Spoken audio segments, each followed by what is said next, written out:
think in my life, this idea of playing it safe has allowed me to work with many people, right? Because I think that playing it safe is the norm and not the exception. In my life, I think the biggest thing is that I don't want to do playing it safe actions that are going to restrict my work. I don't want to listen to my mind in a way that it's going to narrow what I can or cannot do, or how much I can do it or I cannot, right? So I think the way that playing it safe has shaped me is about stepping back and checking once again why this is important. Why do I really want to be doing that? Why, what's behind, being told no or being rejected, right? How do I want to face this? So I think it's really about unpacking the reasons, my drivers, when I'm trying to play it safe, and checking if it helps me to be a person I want to be or not. I'm Srini Rao, and this is the Unmistakable Creative Podcast, where you get a window into the stories and insights of the most innovative and creative minds who've started movements, built thriving businesses, written best-selling books, and created insanely interesting art. For more, check out our 500-episode archive at unmistakablecreative.com.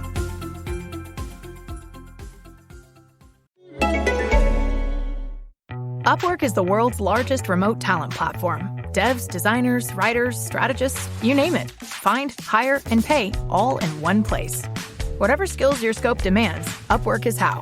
Need to find coders outside your area code?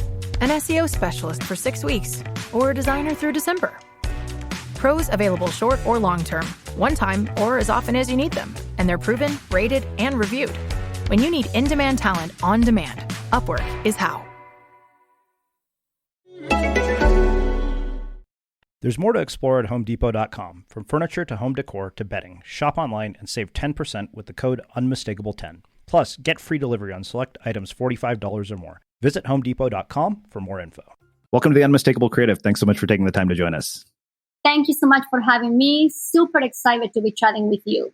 Yeah, it is my pleasure to have you here. So I found out about your work, one, because you've been a long-time listener, but two, also because you wrote in, and I was extremely intrigued by what you're up to, because I think it's highly relevant given what's going on in the world today. It's stuff that I think, I needed myself. But before we get into all of that, particularly given the sound of your voice, I wanted to start by asking you, where in the world did you grow up, and what impact has that ended up having on the choices that you've made throughout your life and your career? Wow, I love that question. I was born in South America, in Bolivia, and I was born in the capital of Bolivia. It's a small city called Sucre. And I came to the States in 2001. That's a long time ago, right? So I have been like the last 20 years living in the Bay Area. And I think when I think about in which ways growing up in Bolivia has shaped me, I think there's so many layers to that question. One of them, I think, is that I was born in the middle of a dictatorship in my country. My country was under a dictatorship between 1970 to 1978. And I was still a kid. I was, 4 or 5 years old.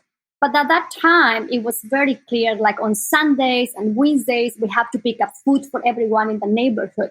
So everyone was getting together and distributing, right, all types of food supplies, because that's what was going on in the country.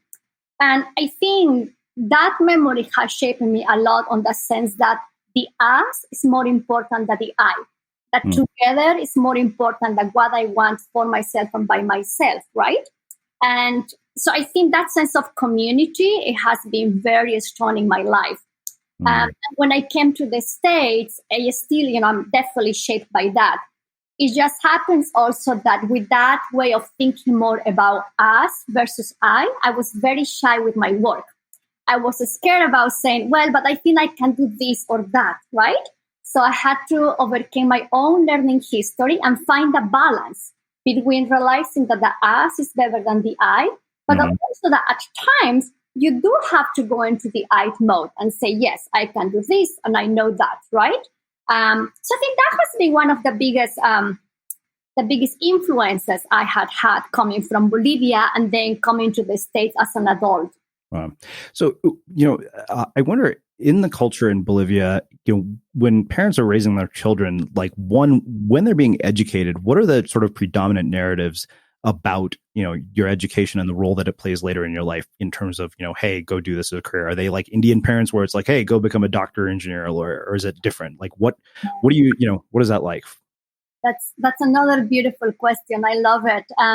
So I am coming from a working class family in which usually the men have been doctors and the women were teachers. At the time, I think when I was a teenager, maybe I realized how much there was some gender difference in terms of a career choice, what people could do. And very early at that time, I was confused about that to a certain degree. But there was one constant message that my family always say. They say, Patricia, you don't have your looks, you don't have your skills, you have your education. So you better do everything you can with education, right? So I grew up with this idea that I have to protect my brain, right? I just have to go to school and succeed and do things right. Yeah. When I finished high school, I did wanted to be a psychologist. My family was very concerned because they said, well, we don't know if that's going to be successful. You're a woman. You have to think about security, right? But they were also clear that the only thing that will allow me to have the life I want to have is education, right? Mm-hmm. So they ended up saying, okay, fine. They ended up supporting the idea. But I think this notion that you can only have stability in life through education, it was super key. The notion that guys go to become a doctors and women became teachers softened up over the years, right? Yeah. But certainly I think traditionally it was like that. It's just with my generation, it started shifting a little bit. Yeah. So I think one of the things that caught my attention was that you mentioned you come from a working class family. And the funny thing is here in the United States, nobody who's working class would say that their parents are doctors. Like doctors are not considered a working class occupation here. Like, why is that the case in a place like Bolivia? Yeah, I think it's a little bit different in the sense that Bolivia, yes, certainly I totally hear that. Certainly Bolivia, I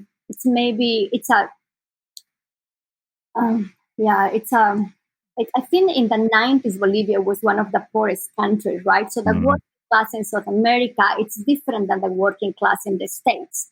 Yeah. On the sense that the access to resources, the access to technology, for example, it's certainly different, right? So I think that in Bolivia, traditionally, most men have been doctors or lawyers and women were teachers. And when we think about working class, I think that the access to resources is quite different than in the States, quite different, right? Not necessarily bad, but just quite different. It's a very different thing to be living in a first world country versus in a third world country, even where you're in the same frame of a working class. Well, yeah, no, I mean, it reminds me of this thing that Trevor Noah said when people were going insane buying toilet paper everywhere. He said, clearly these people have never been to a third world country. It was like, turn on the shower.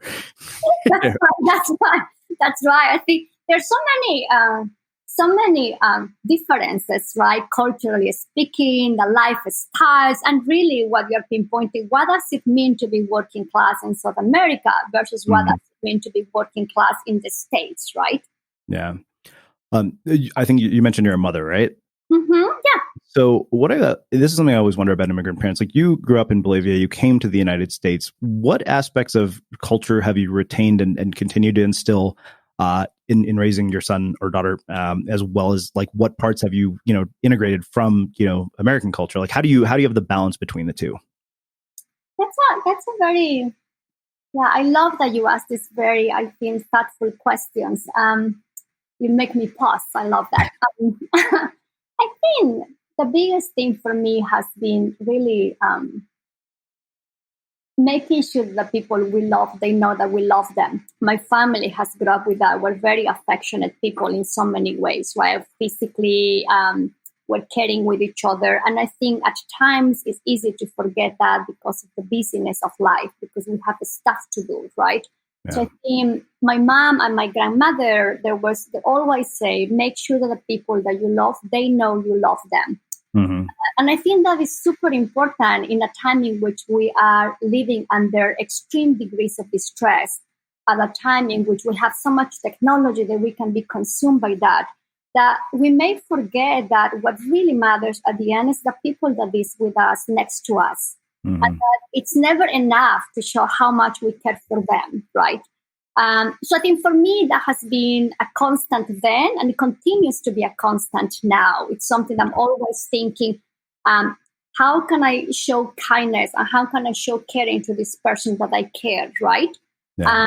Which I think it's really, for me, it's coming from my upbringing and how I grew up with my family. So that will be one of those ways that I have kept with me. So, it's funny when we talk about how, love is expressed and letting people know that you love them. Like, I think about that. That's it's an interesting contrast from Indian parents who, I was telling, my cousin and I we're here in Boulder, we're talking to my dad and he was in India and he was like, he looks at us, he's like, yeah, I got to go eat breakfast. I'll talk to you guys later. And we're like, clearly he doesn't give a shit about talking to us right now. And we joke, it's like, oh, if my sister had called, that would have been an hour phone call. But the funny thing is that they don't necessarily express love in ways that we wanted to. And this is something I think I had to come to terms with, that, just it isn't expressed in the way that I want it to be expressed, according to my quote unquote love languages, which it turns out are words of affirmation and physical affection, two things that Indian parents suck at, like pretty unanimously. But then, he'll do random things like, hey, it's like I sent you a pack of pajamas from Costco, or we sent you 2 air filters. It's like, why? It's because they're on sale. And to me, I was like, okay, cool. That is very clearly. And my cousin made a good point. He said, here's the thing you have to realize about Indian parents. He's like, they'll never, be affectionate with you. Potentially, they may not express, physical affection or even verbal affirmation. But the one thing is no matter how old you are, or no matter how bad the situation is, that door will always be open for you. I think one of the challenges that we face in relationships, all types of relationships, is how we can learn to accept the love that comes from the other person that may not be our own way, may not be our preference, right? And by nature, we may be confused, we may reject sometimes, or we try to impose, like, no, but I want this, right? But I think relationships many times push us to just drop the rope and open up to what is in front of us and really accept people as they come with what they have, which is not easy to do, certainly not. Yeah. I think it's key for relationships to keep growing, right? To just accept that you're that's how he cares by buying extra things, right? Right. May not be ideal, may not be what you want, and yet that's the way that people show up, right? Yeah, I mean, I think I remember for a while I used to be kind of upset that my dad hadn't read my books, and I was like, wait a minute, I wouldn't. And my dad is a weird person who is a college professor who genuinely doesn't read books for leisure, which is the strangest thing to me. But it's like, okay, I'm asking a guy who doesn't read books to read a book, and then I realized, I was like, wait a minute, I would have never even been able to write these books if he hadn't been willing to let me stay at home for like 7 years. Yeah. It's so funny you mentioned that. I remember I used to be cranky with my family exactly about that. Exactly about the same thing, because, it takes a lot of, I think, time and effort, and it's very anxiety provoking to be writing and putting a book out there. And I think at the most I got questions like, okay, how's the book going? How many chapters did you write? I never got a question about what was the book about, right? Yeah. But when I was in Bolivia, they were happy to take pictures with me and celebrate and have dinner. And I used to be cranky. How come you don't ask me what the book is about? Love this, right? But then I think with time, because it wasn't easy, there was a part of me that felt unseen, right? It's my work, it's how I'm thinking. How come you're not curious about that? And I think my old behaviors were maybe trying to impose that view that they should ask me, right? It's one way they could do it. But I have to learn that they are doing the best they can in their own way. And it's valid for what it is, right? Do I still get cranky by that? Sure, sometimes from time to time. I'm a human being, not a perfect being, right? But my degree of tolerance, also learning that this is how they love me, this is how they can see me right now, has gone up a little bit. Well, I love that idea of people doing the best they can with what they have, because, I don't think, you look at many parents, they're not like well-versed in like, kind of things that you're an expert in, or, read endless amounts of self-help books. And this is something I always ask people who are in your field. Are you immune to the bullshit that like every other parent deals with? Like, as a psychologist, as somebody who is well-versed in how to deal with, with problems, you help people deal with problems that, like they can't solve themselves. But when these problems show up in your own life, are you immune to like the ways that other people react to them? Or do you still have the same sort of, things that we all deal with? That's a beautiful question. So hashtag therapists are humans, right? I think, when I think about the pandemic, for example, right, in 4 days, I have to move my practice from being face-to-face to be a virtual practice. I didn't have, we just have to troubleshoot as quick as possible. And I did it. I did what needed to be done. But the next week, I was having micro emotional roller coasters, right? I was crying, I was sad, I was angry, I was frustrated. So I think even when you can have all the most sophisticated skills, being human also means messing up sometimes and means not doing the things as effectively as we want all the time, right? So I think opening up to just be gentle and caring with ourselves is also important. But while I have a large repertoire of skills and I coach my clients and I use that clients in my day-to-day life, certainly, I think so also at times it's just super hard. And I do the best I can and sometimes may not be so effective, but that's the best I can do in that moment. So I don't think I'm immune. Well, I think that makes a perfect segue to talking specifically about your work. The thing that you mentioned when you wrote in, and there are two areas that I want to cover, based on your work. You wrote in about this idea of playing it safe. And I think that where I want to start with that is that you chose to leave your home country to come to the United States as an immigrant. And I wonder how that shaped your perspective on this whole idea of playing it safe.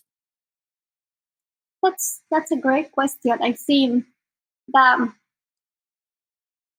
the longest story is that I grew up in a family in which I think when I look, especially women in my family were shaped by fear, right? I have many memories in which they wanted to do X and they were scared. They were scared about the outcome. They were scared about how people may perceive them. They were scared about making mistakes. And to me, so my relationship with fear started by that, right? While my family was extremely encouraging about doing many things, there was still this sense of, safetyness, right? Like as a working class family, you work hard. You don't learn to work smart. You learn to work hard, right? I have to learn to work smart later on, right? Yeah. The frame is that, that you need to shoot for what is solid and stable. That means having a job from 9 to 5, right? So I think my early experiences come from those encounters with fear, how I can relate to my fears. And then later on, I had many fears about buying the wrong coffee machine, fears about, right? I spent 3 months one time searching for a coffee machine so I can make the best decision possible.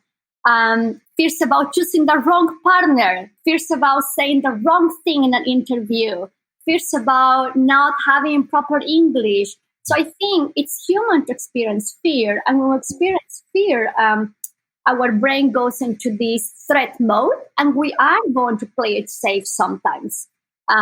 So that means that either we're going to avoid completely a situation or we're going to approach with safety crutches. Yeah. So I think my early experience, going back to your question, is from that time when I was born. I saw clearly how fear can shape people's behaviors, and it can be very narrowing. I saw incredible people in my family, right? I think extraordinary people shaped by fear. And what fear does many times restrict your work, right? Constrict what you can do. Yeah. So I think that and then coming to the States, I developed a collection of fears, right? Hundreds of them. So I think I have to learn to develop a new relationship with my own anxieties, my own fears. And that's how Playing It Safe was born, basically. Yeah. I'm curious, like in your own experience as an immigrant, what did you find to be shocking? Like what was your culture shock experience of being in the United States? And what were the things you found the most difficult and challenging about being here? Hugs. Hugs. That's a very clear question to me. Too, because I'm coming from a place in which we just hug. We just hug and we kiss, period, right? You meet someone, you hug and you kiss. So when I came, I was because the social signaling is different across cultures, across cultural groups. that I remember just, okay, do I hug this person? No. Do I do some shakes? No. Do I kiss this person? Is that okay? Am I being rude? Right? My mind was going on and on, trying to play it safe, actually, right? Myself. Yeah.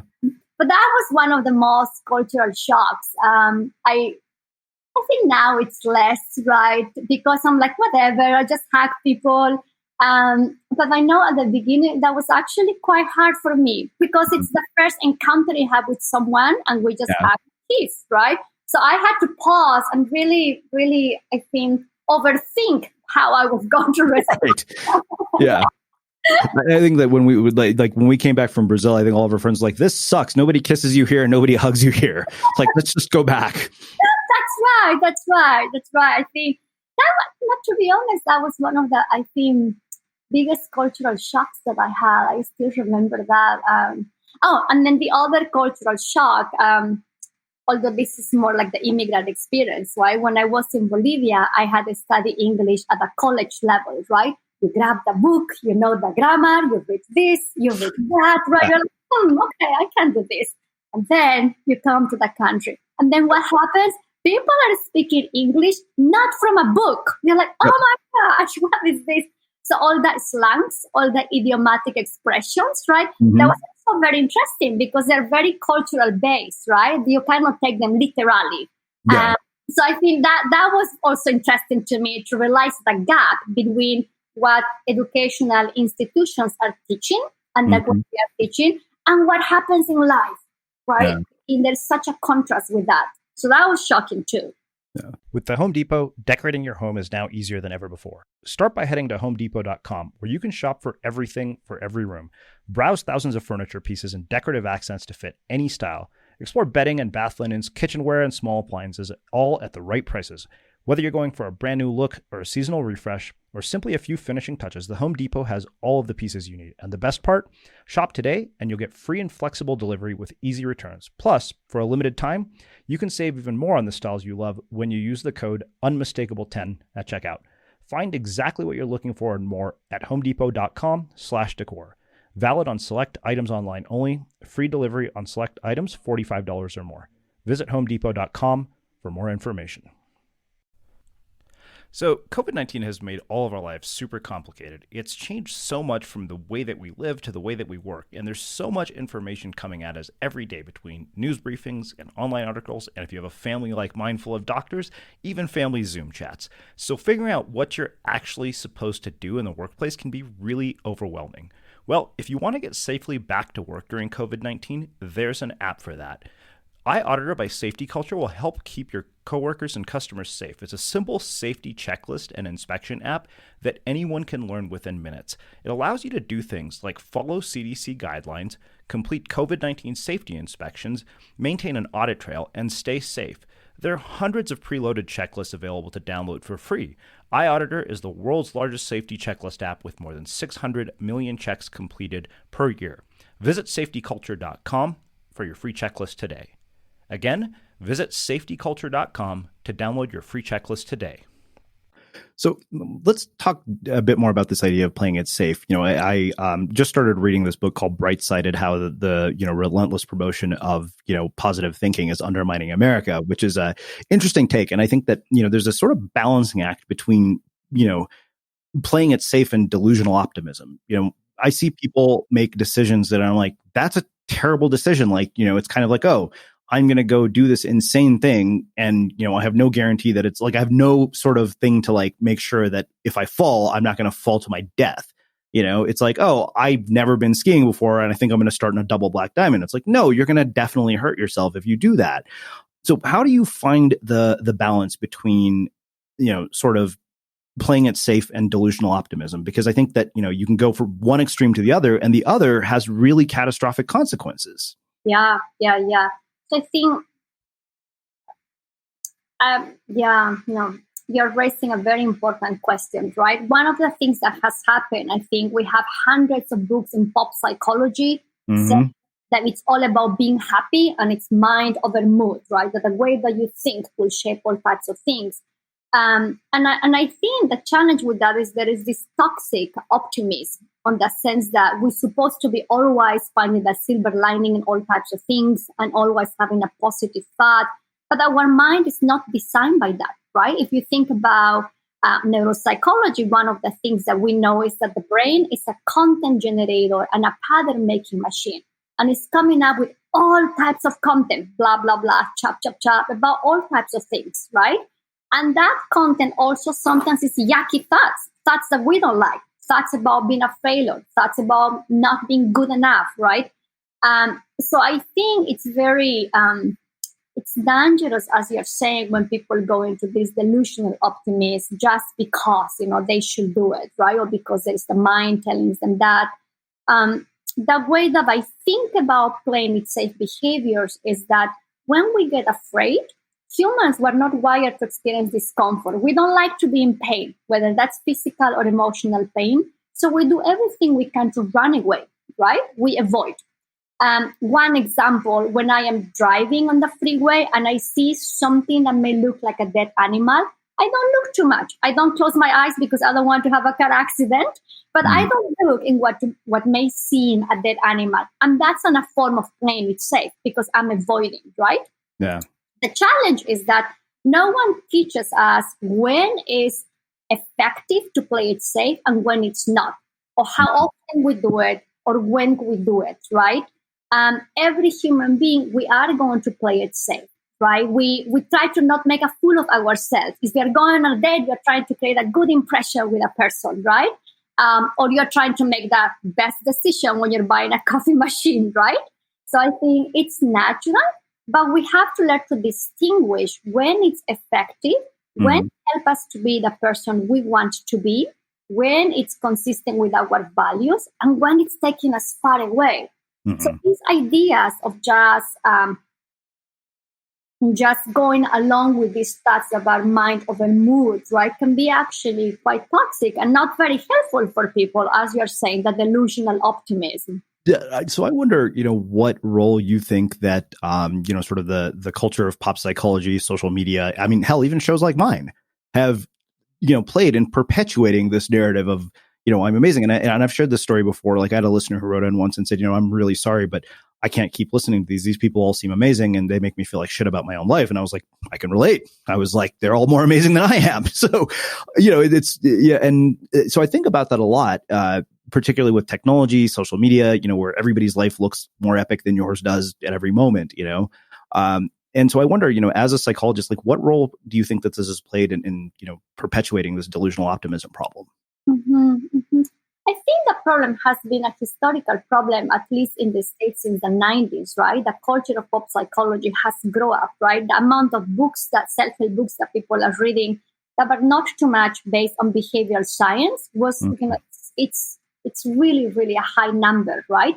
The challenge that I see is that as psychologists, we do have the science. We know, I think, what's effective for people to have a fulfilling life. And I'm a behavioral person, right? It's all about my behavioral science into day-to-day life. The biggest challenge, I think, is that we haven't written enough for the lay audience. I think we have been writing books maybe for ourselves to a certain point, right? So I think one of the things I'm passionate is about making behavioral science alive and fun in a way that any person can relate to it. Because before that, we have hundreds of books about how to be happy, right? Or get rid of fear and just be happy. Or if you don't have the thought, be happy. So I think it's coming historical from the 90s, but I can see a shift, right? I can see a shift. We just have to do a better job delivering the message about behavioral science in a more engaging way, right? Which actually, I think you do that. I think you are interviewing very interesting people that have some science behind what they have been doing. They have the personal experience, but they also have science, and they are talking about it in a jargon-free way, which is super key right now. Well, I mean, that's literally probably my other filter is like, what am I curious about? And does this person have actual research to back up what they're talking about? Otherwise, I'm like, they might be full of shit. But the thing that also comes with that, right, is that what in ways, and I remember writing about this, is we've created this culture where you have these, coaches and people who cause people to basically avoid, like, overlook that line between risk and recklessness, where it's like, oh, invest in my $10,000 coaching program. Like, I remember, I went to Stephen Kotler's Zero to Dangerous seminar where he was talking about flow. And he said, if you look at what most of these self-improvement, gurus do, and he named one in particular who I won't name by name, but he said what those guys are doing is they're shutting off your prefrontal cortex all day long to the point where you are not going to make rational decisions by the time they're done with you. And he said you should never go shopping while you're in flow because you'll buy anything. And he said, like, that's where the sort of unethical line is with what we do with this, is because, and I know this from having done an event. I remember telling people at the end of our event, you guys probably feel like you have this incredible high right now, right? And they're like, yes. I'm like, I'm going to tell you right now, that's going to go away the moment you get home. I was like, because what we've done is create an environment to produce that by design. But you're going to go back to your normal environment. So, there's an ethical line, I think, that we don't really take into consideration, because it's like, oh, your job as the, motivational guru is to just get people to buy whatever it is you're selling. Yeah. One of the things, I had many clients that attended to these motivational talks or seminars or weeks, right? And I have always asked, do we have any research showing that maintenance of the gains of those experiences? And I haven't seen that, right? Seeing what we have is many times we all feel lost, confused, frustrated, and we want something different in our life. We are wired to thrive in life, right? And when we don't know, we find different resources. But I think there are resources that are science-based, and there are resources that are more emotion-based. Mm-hmm. And I think that is a huge difference. On my side, I can humbly say, for what I have searched, I haven't seen any data showing the maintenance, again, of those outcomes when people have these very big experiences in one of those seminars, right? Yeah, go ahead. The funny thing is, maybe you can finally, you've probably heard me ask this question before, because I've asked it probably a dozen times to people in your position. So, I think this applies to people who read books, people who listen to podcasts, and people who go to self-help seminars, right? You have these three groups. One is the people who basically are just addicted to sort of this endless cycle of inspiration. They're the second group who this thing could be a catalyst for to make some sort of change. And then there's a third group who basically they just do this thing because they're already at this sort of level of achievement where it's like, oh, okay, cool. Like their gains, they actually maintain the gains long, like they don't need the gains is what I'm saying. But then there's that second group that maintains the gains. And yet I think the entire personal development industry is actually built off of the first group. Because, you don't generate billions of dollars if people are getting the outcomes they want. Like I remember Werner Erhard, Dan Kennedy tells this story in one of his seminars of meeting Werner Erhard from the Landmark Forum. And he said, just sum up the whole EST thing to me in one sentence. This is when they used to call it EST. And he said, basically he said, we sell independence, but we breed dependence. And you think about that and it's like, wow. But yet their business model literally depends on that mindset. And I think it does for so many of these people, because if you get to the point where, like I remember I told our audience mastermind group, it's like, my goal is to get you to the point where you don't need me. I don't want to do this every Thursday with you guys. I love you guys. I'd love to hang out with you in person and have drinks. I don't want to be teaching you for the rest of my life. Which I think is somebody's like, well, that's not a great business model. But the thing is that's predominant in, sort of this culture. Like, how do you deal with that? Like, and how do people maintain the gains, I guess is really where I'm going with it. Mm-hmm. That's a beautiful question. And I love, the background. I love the question. I'm thinking about three different groups, right, that may benefit from these or benefits from these approaches. I think, again, I'm just a boring behavioral therapist, right? I think the biggest thing for me is to coach people with the skills that they can use in their own, right? What does it mean is that we want to always create opportunities for people to generalize what they are learning, right? The goal is not for everyone to be coming to see a therapist or a coach all their life. The goal is to empower people so they can be in their own, right? But I think if you're holding that frame when you're working with people at all the times, that's going to translate by itself, right? Mm-hmm. And I have seen that. I think that is why, again, behavioral science makes a huge difference, right? There is hundreds of amazing conversations we can have with people, and that's more like talk therapy or talk coaching. But if they don't translate them into action, they're like beautiful words taken by the wind. Or people can be actually talking for years and still have analysis paralysis, right? That is still living in their head. Mm-hmm. So I think the way that I see is the frame of what we're doing. It's really helping people to be the drivers of where they want to go in life.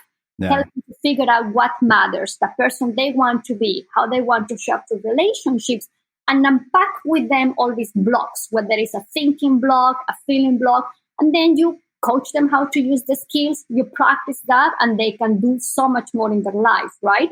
So I think if you are holding that frame of making things accessible and a skill level, the maintenance of any outcomes we have are usually going to be long lasting, right? Yeah. Well, so let's go deeper into this idea of playing it safe. So one thing that I wrote a post on Medium, I think about 2-3 weeks ago, about what I thought was this essential skill that we should have learned in childhood, but that determines everything in adulthood. And that was the ability to take risks, because you don't get anything in your life without taking a risk. Like, it's a risk to apply to college. It's a risk to ask a girl out on a date. It's a risk for somebody like you to pitch me as a guest. And yet, instead of teaching us how to increase our capacity for that, what happens is, as we go through life, it actually diminishes bit by bit from each experience that you have. So how do you find, while knowing that is happening, how do you maintain a balance between risk and recklessness? Wow, that I love your questions, my God. I just absolutely love them. I think, you see, and I'm sorry, I'm maybe very Latino in this way. I have to give background, right? The way that I think, sometimes there is a context in which we have to be holding our relationship with thinking and with fear, right? I think we can teach people what to do or how to do X, Y, and Z, but I'm a little bit more invested in helping people to develop a new relationship with thinking and with fears and with anxieties. And the reason is because wherever we go, this thought about making the wrong decision or pushing yourself too much, it's always going to be there, right? It's about maybe stepping back and watching actually where you want to go and if that action is consistent with who you want to be. When I think about risk-based decisions, it's human that we're going to be scanning the degrees of risk, right? Am I putting the money in the right bucket, right? Am I choosing the wrong partner, right? Am I moving to the right city? So it is human to try to minimize, the damage that we could have. Yeah. The challenge is that I think many times humans, we don't like to not knowing, right? Like we are fused and hooked with the thought, like I need to know for sure, or I need to know right now. So I think that amplifies more our distress many times. If I take that thought as an absolute, I may go into reassuring. I may spend hours searching in Google what's the best way to do X thing. I may ask a lot of people, or I may not take action, right? So I avoid. What I have found is that when people have a little bit what you are describing, these states of flow, those emotions are usually like very, very loud. They are like heavy metal, right? They just push for action, they are loud. But if we step back a little bit from that emotional noise, there is usually what we call maybe more intuition. It's like this soft voice. It's quiet. It's not demanding. It's not loud enough, but it will tell you, what's helpful to you to do, right? So I think to make the decision, right, how do I handle, face this risk versus doing things relentlessly, I will invite people to check. Are you listening to heavy metal trash in front of you and just going along? Or are you tapping into this soft voice that tells you what's important to you, but it's not demanding and it's not pushing, and make a decision from that place? Yeah. So this raises another thing for me about the difference sort of between what are perceived risks and real ones, like perceived downsides and real ones. And I'll give you my example. So like I was absolutely terrified to ever go ask a girl out on a date in college. I can't even remember going on a date in college, which is crazy to think about now. But then, the other, and the only downside of that is somebody says no, but we make that no mean so much in our heads. Now, the other flip side of that is that real risk is like, let's say you bet $10,000 on one hand at a blackjack table. That's far stupider, and the consequences are far more catastrophic. So how do we one, deal with the fact that certain risks are much more perceived and emotional than they are real, the way you are at the blackjack table? Like, because the worst that somebody is going to say is no, but the thing is that no prevents you from doing so many other things. It was kind of like you. Had I known your background, like I looked at your background, it was like a no-brainer that I said yes. I couldn't believe you would have waited this long to email me. I was like, oh yeah, I definitely want to talk to you. So that's the thing, right? I mean, you yourself have dealt with it, as we know, just from the fact that you're here. Of course, right? Here's something I think, when I think about our brain, because I think that it's a content generator and a pattern making machine, it's like also an old system that is always trying to protect us, right? And every time I may try to do something that is important to me or something I care about, my brain naturally is going to tell me, watch out, Patricia, watch out. What if this person says no? What if things go wrong, right? I think the skill here is to learn to distinguish if I go along with the thought, does my life get better and richer, or does my life shrink, right? Mm. If you want to be in a meaningful relationship, you won't be in a meaningful relationship by listening to your mind, but by approaching the girl, right? By actually going to a coffee shop or just joining one of these online dating platforms, right? So I think learning to take our mind as a content generator and not as something that we always have to do what the mind tells us to do, it's super key here to approach what is important to us. Mm-hmm. This idea that, I see what you're saying, that many people may just go into just putting this huge bet into something that they don't know much. But approaching what we're afraid of, it's not about powering through things and just getting down, just jumping off the cliff all the way, right? I think it's more about checking, why do I want to face this? Why does it matter to me? And how can I do it in a way that still gets me out, of my comfort zone? It still helps me to be the person I want to be, but I'm not going into these, I think, extreme decisions, right? Which I think it's hard to do. I have seen that many times, that people will just go these colossal jumps, right? But I think checking what matters, how it matters, why we want to do it, sometimes can bring this gentle approach to facing any risky situation. Yeah. So how has your knowledge of this whole idea of playing it safe and taking risks impacted you as a parent? Well, I am not a parent. Oh, I'm sorry. I missed that. No worries. I have a kid, if that helps. Oh, okay. Yes, that does. Well, I think in my life, this idea of playing it safe has allowed me to work with many, many people, right? Because I think that playing it safe is the norm and not the exception. In my life, I think the biggest thing is that I don't want to do playing it safe actions that are going to restrict my work. I don't want to listen to my mind in a way that it's going to narrow what I can or cannot do, or how much I can do it or I cannot, right? So I think the way that playing it safe has shaped me is about stepping back and checking once again why this is important. Why do I really want to be doing that? Why? What's behind, being told no or being rejected, right? How do I want to face this? So I think it's really about unpacking the reasons, my drivers, when I'm trying to play it safe, and checking if it helps me to be a person I want to be or not. Which actually, in my humble opinion, I think it's really, really hard, again, because we don't like to experience fear. Yeah. And we have been told that we have to get rid of fear. So or we have been told that we have to respond to thinking with more thinking. And that's how we play it safe. Either we live in our head or we avoid, right? But I feel if we learn to check when it's helpful to play it safe and when it's not, then we can choose how to respond to that particular situation, to that particular person. So behaviorally speaking, we call that discrimination, right? Or context shifting. So I think it also helps us to be more flexible, but I think it's super key to have, rich lives, to step back and watch, right? Is it helpful or not? Does it work or not? Towards the person I want to be. Mm-hmm.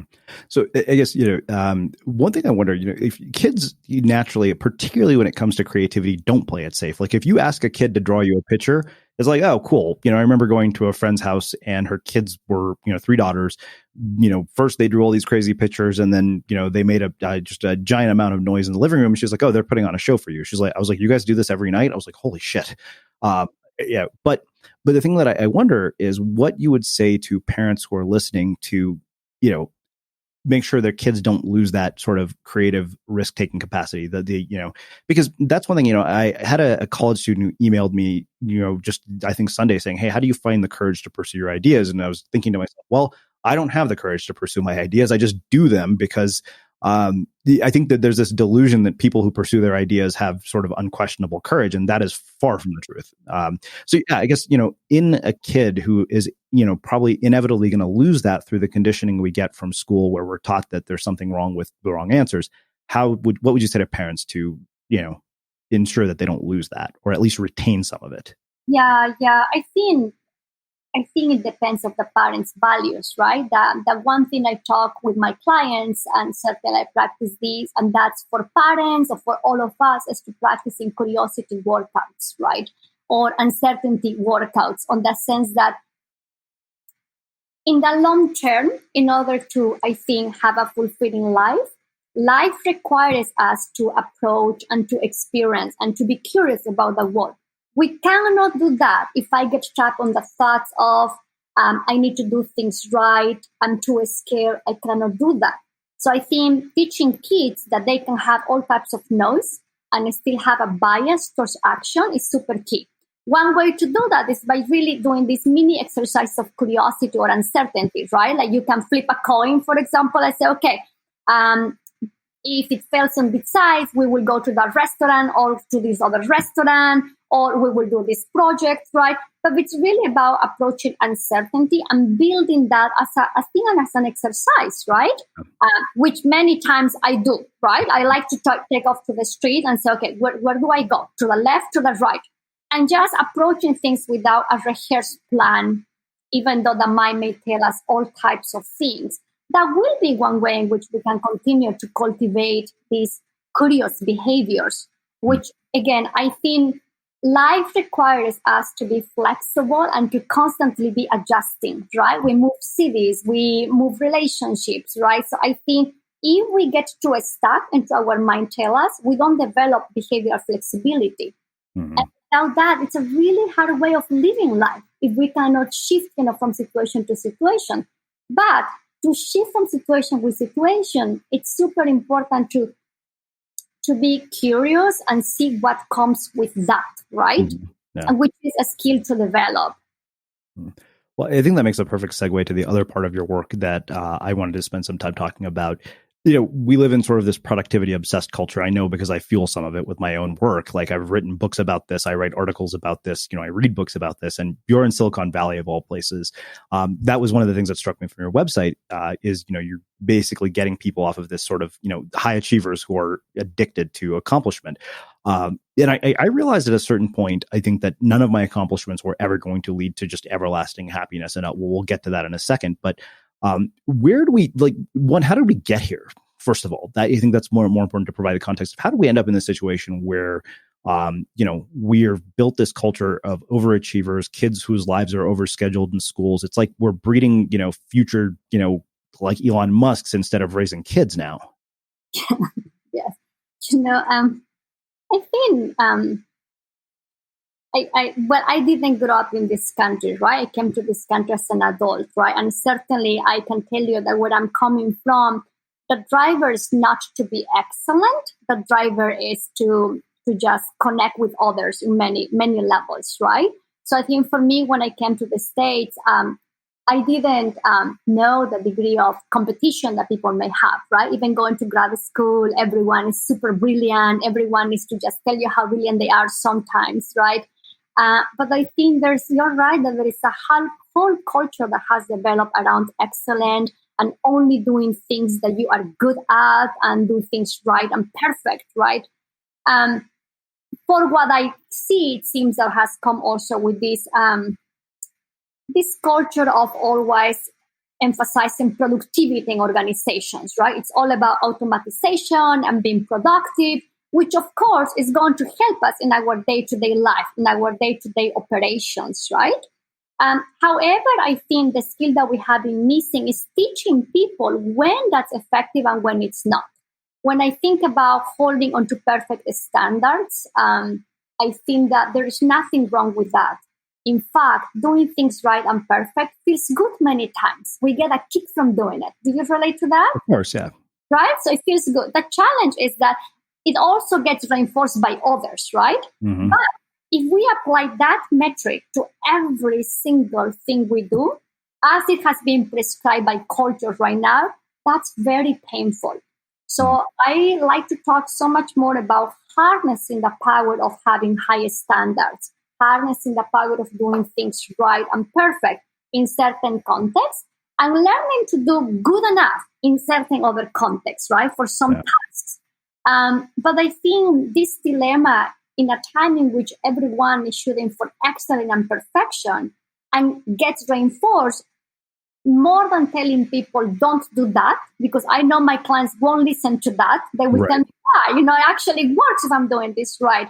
But teaching my clients and teaching myself and teaching others to let's distinguish when it's helpful to you and when it's not. It's a very different message, right? We cannot undermine that certainly there are processes that can be automatized and optimized. And it's a beautiful thing. But not everything can be done like that. Creativity, one of those things. How much can we optimize creativity, right? So how do people figure out when it's beneficial to them and when it's not? Like somebody listening to this, how would they figure that out?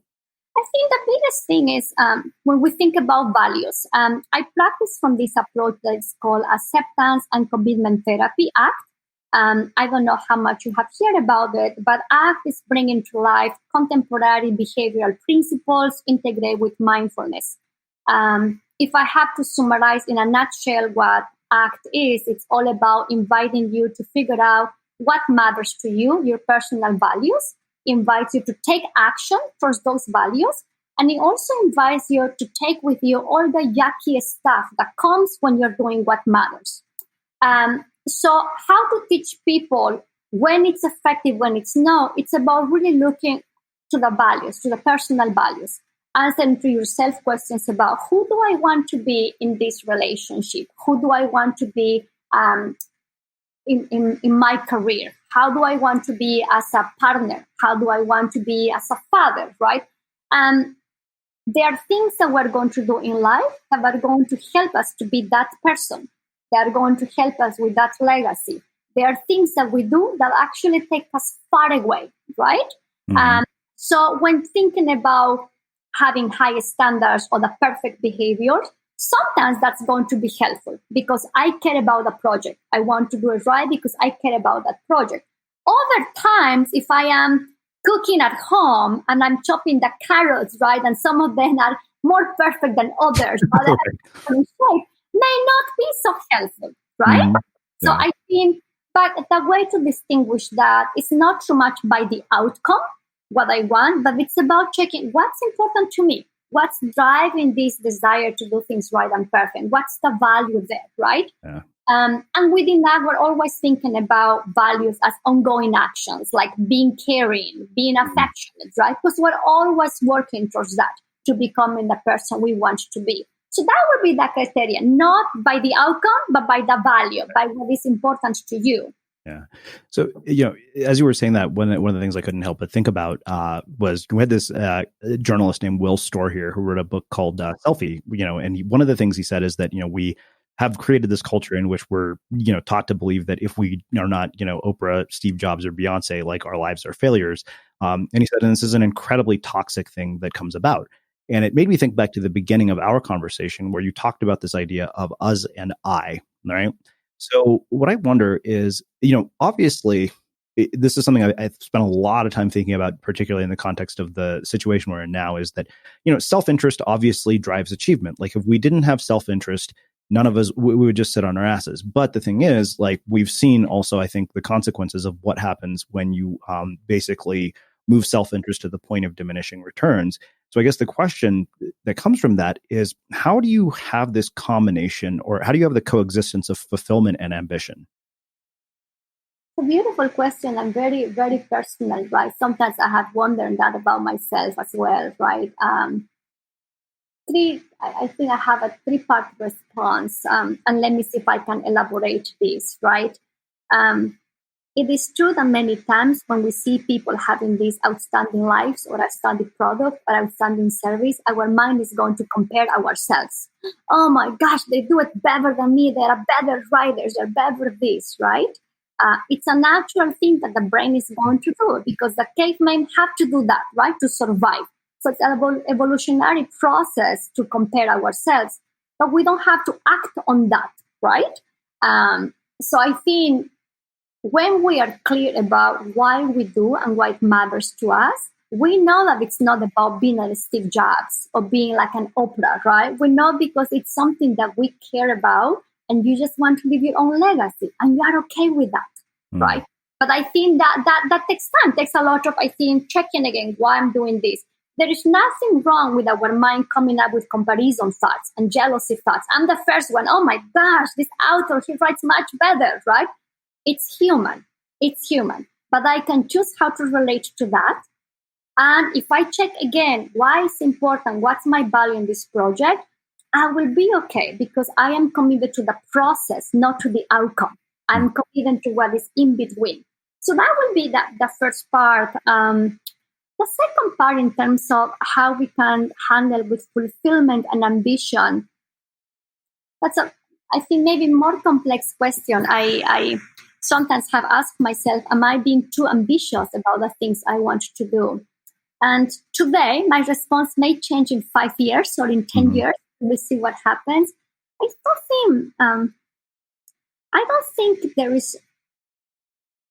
don't think that being ambitious or having ambitious behaviors by themselves, it's a problem. It's about when we are pursuing something that maybe could harm others or it's not considering other people's well-being, right?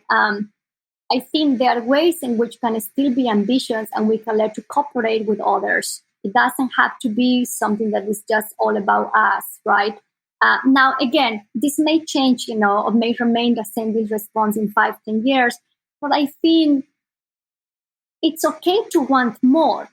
It's a question how you get that, and when are you willing to let it go? When it's not about having more and larger things, right?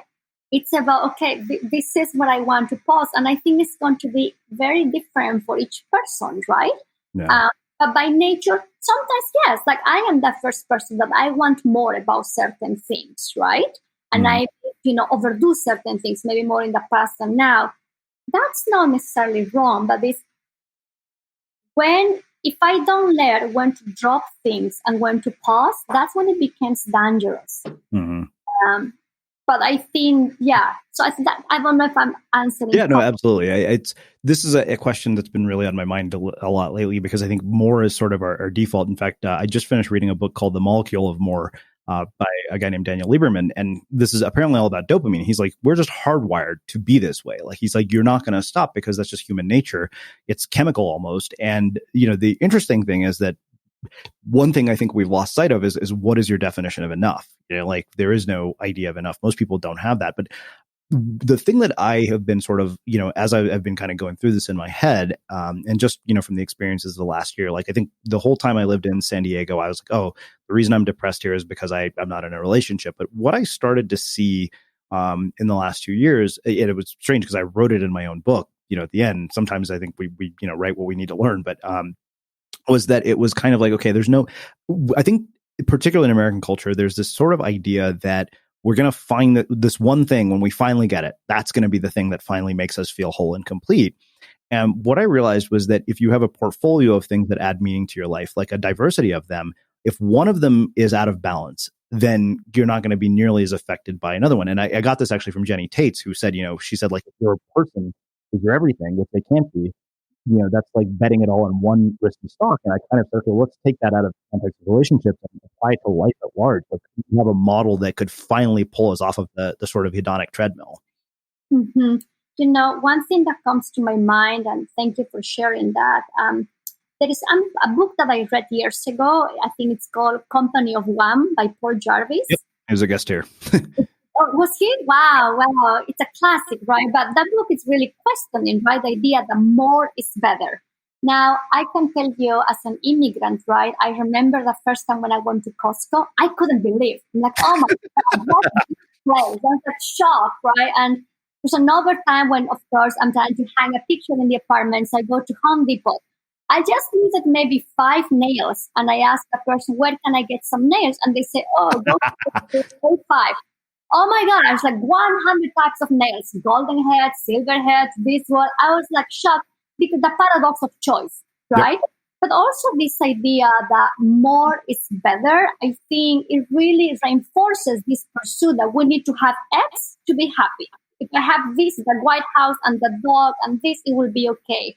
But I think that is not acknowledging human experience, that no matter where we are, there is going to be different private and comfortable experiences. My mind still may tell me sometimes that I'm a failure. My mind still may tell me that I'm not good enough, right? So I think it's more about checking again how you relate to thinking. And really avoiding getting trapped is that when I have this, I won't feel that, right? It doesn't work too much like that, right? So I think it's a very thin line, because you're right. That's the message that we receive across the board, right? The other thing you mentioned, behaviorally speaking, Skinner, one of the things that he always said,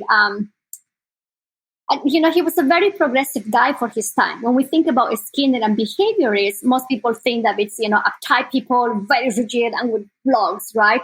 But science have changed. Skinner at his time was a very progressive guy. And he always talked about how richer lives are going to have multiple sources of reinforcement, which is exactly what you're saying, that in life we do have different areas, our friendships, romantic relationships, career, personal development, that if we have stuff going on in each one of those areas, that's a fulfilling life. So I think that's what comes to me when you ask that question. I think the reason that struck me so much was I remember just walking through, the personal development section of Barnes & Noble, and then, the other bookstore here in Boulder. And I looked, I was like, every one of these books is promising you a solution to some problem in your life. Like one, hey, get the girl, make more money. I remember a friend said, he's like, here's the online course that'll sell like hotcakes. He was like, get laid, get a 6-pack, and make a shitload of money, and without doing any of the work. He's like, you put that on a sales page, he's like, people will buy that in droves. Because that's sort of the promise, right? Like that's the promised land that we're all kind of seeking. And it's funny, I think that one of the thoughts I had, like, you mentioned, if I feel, this happens, then I won't feel this anymore. I thought, if I have a book deal, I won't feel insecure anymore. Right. And then of course I find out that, wait a minute, the people at my imprint are Ryan Holiday and Seth Godin. I'm like, okay, so much for my lack of insecurity. I think it's really, one of the things that they speak to me is that you're right, those books will sell a lot, but it's because that is speaking also to the degree of struggle we're having internally, right? So the messages from the 90s about just being happy and being this, they're still not working. And they won't work because I think it's because we're humans, and humans, wherever we go, our mind is going to have a life in its own, right? So I think it has to relate to thinking differently is super key. But we're also, I think, dealing with this other way about how we can teach people to sit with the struggle and not to run away. And culturally speaking, we don't have too many messages of that, right? Culturally speaking, we have been told that we shouldn't be afraid, that it's a weakness, that you should just power through or get over it, right? So I think if we start sharing different messages about normalizing and validating the experience of fear, anxiety as any other experience about just human, very different, right? We may have a larger shift. I love that. So, we're getting close to the end of our time, but I want to ask you a question out of personal, just morbid curiosity. And I think it also came, from that Lori Gottlieb book you mentioned earlier, Therapists Are Human. So one thing I wonder, and I see this with a lot of friends who do coaching type work, is when you're having social interactions with people, whether it's somebody you're dating or whether it's, a family member, how do you turn off? Like, I always tell everyone in my family, it's like, my mom gets pissed off. She's like, everything I say to you has the potential to be turned into a blog post. I was like, that's the occupational hazard of, being a writer, is that everybody in your family is at risk of being turned into material. Like, I remember I was, going to write this memoir about the craziness of the generations in my family. And one of my cousins like, you should probably wait until everybody's dead. That way there will be no backlash. But, as a therapist, like, I wonder, like, when you're having an interaction with somebody that you're in a relationship with, who wants to connect with you on a level of, okay, don't fucking, give me therapy, talk to me like a human. Like, how do you do that? How do you find it difficult to turn that off? Okay. Do you want the Latino version? I won't. Yeah, absolutely. Okay. So here's the deal. I'm laughing because that's such a hot question, right? I'm not on that question. So if I have to be brutally honest, here's what I can tell you. I breathe and I live behavioral science. I don't know how to understand life, the world, and people's behaviors without thinking about behavioral principles. And I really mean it. That's the lens I use also to look at my own behaviors, my own thinking, my own actions, right? So what is different is that in a romantic relationship, if I'm on a date, right, it's not up to me all the time to be delivering, my advice, approach, right? Yeah. So I think that may be different, right? But the lens that I use to look at the world, it's certainly behaviorist, right? Yeah. It's I cannot turn it off because that's just the way that I understand life and understand people, right? But I wouldn't. I think what I have learned with time, if people ask me for some in relationships, people may ask me for a specific input, I may free door to say all types of things. Other times I do ask for permission, right? Can I share my thoughts here or not, right? Because I think when you're a therapist, people may think that you're all the time therapizing them, but you are not. I am behaviorist. I'm genuinely a curious person. I will ask questions because I really want to make sense. I get it, right? And that's just Patricia. That's Patricia living behaviorist, right? But I know that sometimes my friends have said, Patricia, just drop. I'm like, what did I do? I was just trying to work. That's not my fault, right? Yeah. You reminded me because I remember I dated this girl for about a month and a half, and she actually happened to be a therapist. And at certain points, I was like, "Oh my god!" I'm like, "Are you analyzing all of my behavior?" And I remember when things ended, and my friends like, "She ended things with you because of your interaction with her dog." I was like, "Apparently, I wasn't affectionate enough with a dog." I remember asking the economist that was here, Allison Traeger. I was like, "So I have this theory now that I shouldn't date with women with small dogs, and my friends all think that my sample size isn't big enough." She was like, "How many do you have?" I was like, 3. She was like, "That's big enough." But all joking aside, I've probably pissed off every listener who has a small dog now. But, that's the thing. I think that, that's why I asked the question, because I was like, wondering, like, how do you turn that off? And I know what you mean. Like, I think in my mind, like every one of my friends, like, how do you remember this? And it, suddenly it goes into a blog post. Like, I had that conversation with you 2 months ago, and I think it's hard to turn that off. I think, the one thing is that I know for me, the reason why I love behavioral science is because not only is a very multiculturally oriented approach, but it's very intimate, right? Because you're not, it's not about my assumptions or my hypothesis. It's about actually really learning from you and trying to put myself in your shoes, to feel what you feel and think what you think. And from that place, I can be more effective, right? My clients laugh at me because, you can have very abstract words. Like if people will say, well, I want to have more freedom. What does it mean? What does it mean to you? What does it mean to me? Maybe different, right? I will only learn by asking and by putting myself in their shoes and, just seeing the world how they are seeing a little bit, right?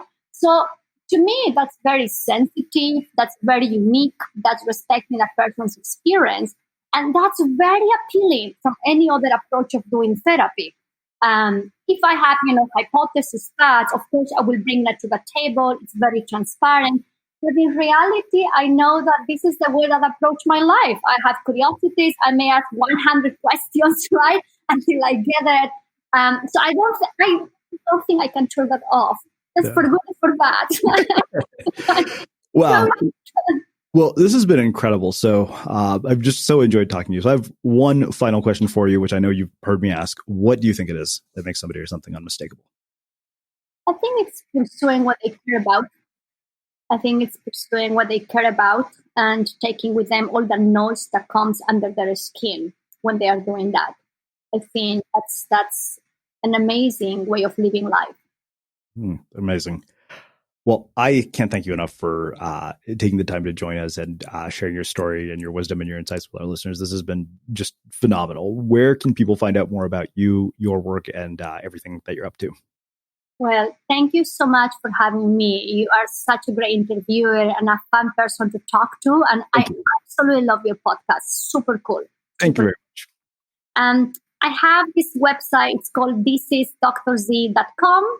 And in 1 month, I'm hoping to be launching a podcast called Playing It Safe. And I'm going to be talking a lot about behavioral skills to get unstuck from worries, fears, anxieties, and obsessions.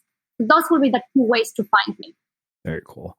And for everybody listening, we will wrap the show with that. Thank you for listening to this episode of the Unmistakable Creative Podcast. While you were listening, were there any moments you found fascinating, inspiring, instructive, maybe even heartwarming? Can you think of anyone, a friend or a family member who would appreciate this moment? If so, take a second and share today's episode with that one person, because good ideas and messages are meant to be shared. This is Acast Recommends. Every week we pick one of our favorite shows, and this is one we think you're going to love. What's up, everybody? Listen to This Moment, a podcast with me, Chef Marcus Samuelsson, and rapper and author Jason Diakite. In the latest episode, we talk with Daryl McDaniels, better known as DMC, the founding member of legendary hip-hop group Run DMC. Listen to This Moment on Acast or wherever you find your podcast. Acast is home to the biggest podcasts from the U.S. and around the world. Subscribe to this show and hundreds more now via Acast or wherever you get your podcasts.